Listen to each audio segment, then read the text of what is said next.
A gente já parou para pensar qual é a energia que move tudo no universo? Sabe, da poeira das estrelas até o nosso próprio coração batendo? Pois é, hoje a gente vai mergulhar numa tradição espiritual japonesa fascinante que explica exatamente isso, a força vital universal que eles chamam de Ki. É uma jornada, entanto, que vai da origem do cosmos até a essência da nossa própria vida. O conceito central de tudo é o Ki. Mas olha, não pense nele como algo parado, estático. É mais como um rio de energia, sabe? Sempre em movimento, sempre se transformando. E para entender de verdade o que ele é, a gente precisa olhar para suas diferentes facetas, como se fossem camadas. Cada uma tem um papel fundamental nessa grande teia da criação. E é por aí que a gente vai agora. A nossa exploração vai seguir uma espécie de história cósmica.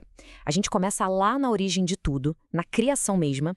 Depois vamos ver como os blocos que constroem a matéria surgiram, como a individualidade se formou e, no final, como tudo isso se amarra na nossa busca por harmonia e equilíbrio no dia a dia. Então, só para reforçar a ideia principal, que é a energia que está na base de toda a existência. Dito isso, vamos dar uma olhada na sua forma mais pura. Ok, mas como tudo isso começou? A resposta, segundo essa tradição, está numa única consciência divina. Ela foi o ponto de partida para toda a realidade que a gente conhece hoje. No princípio de tudo, antes de qualquer coisa, existia apenas o Shinki, o Ki divino. Imagina só, uma consciência pura que sabia de absolutamente tudo, exceto de uma única coisa, o que era não ser ela mesma. E foi essa busca, essa curiosidade para entender o outro, a separação, que deu o propósito para a criação existir. Foi o gatilho que começou a transformar o Shinki em todas as outras facetas do Ki que moldam o nosso universo. E foi essa busca por experiência que acabou dando origem às primeiras manifestações físicas do Ki. A gente está falando aqui da matéria-prima da nossa realidade, os elementos que formam a vida do jeito que a gente conhece. A primeira manifestação é o Ki, o Ki de sangue. Pensa nele como a argila primordial da criação. É a faceta fisicamente mais poderosa. Onde tem interação, laços de família, amizade, conexão entre pessoas, o Ki está lá, nutrindo e fortalecendo tudo isso. Mas só a argila não adianta, né? Ela precisa de uma forma. E é aí que entra o shioki, o Ki de sal. Ele funciona como os tijolos, que são feitos daquela argila do keki, dando estrutura para a matéria. O mais incrível é que o shioki está totalmente ligado ao nosso propósito de vida. Ele se manifesta com força quando a gente tem um objetivo claro, um sonho para realizar. É a energia da nossa determinação. Bom, agora temos a argila e os tijolos. Falta alguma coisa para unir tudo, certo? Esse é o papel do Mizuki, o Ki da água. Ele é o catalisador que permite a comunicação entre as partes, para que elas formem estruturas cada vez mais complexas. O Mizuki é a força por trás da expansão, das nossas emoções e dos nossos relacionamentos mais profundos. O que a gente vê aqui é, basicamente, a receita cósmica da criação. É uma progressão linda, né? Tudo começa com o propósito divino do Shinki. Isso dá origem à matéria-prima, o Keki.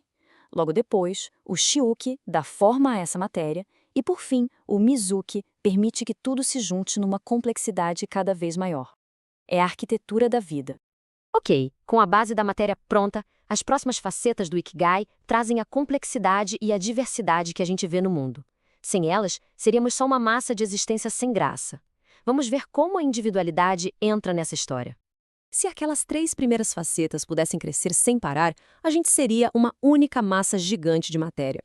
É o Kiki, o Ki do ar, que introduz os limites, as fronteiras. Ele cria a ilusão do eu, do outro, da mesa, da cadeira, essa separação que permite que exista individualidade e toda a diversidade que a gente vê. E a partir do momento em que existem indivíduos, existem experiências. É aqui que surge o Denki, o Ki do trovão, a força que é gerada pelas nossas jornadas emocionais. O amor, um coração partido, a empatia, tudo isso gera Denki. É como uma tempestade que limpa o que está parado e nos empurra com mais força na direção do nosso propósito de vida. Bom, até agora a gente viu como a matéria e a individualidade se formam, mas como essas forças todas são guiadas e equilibradas numa escala maior. Em outras palavras, como a gente passa do eu para o nós. Essa orientação vem do Jiki, o Ki do magnetismo. Ele rege nossas estruturas sociais maiores, culturas, sociedades, movimentos artísticos.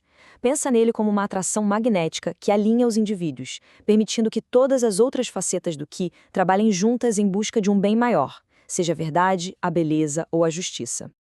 E essa citação, nossa, ela resume perfeitamente como o divino e o material se encontram de novo. Ela aponta para o papel fundamental da última faceta, uma que muita gente já ouviu falar: o Reiki.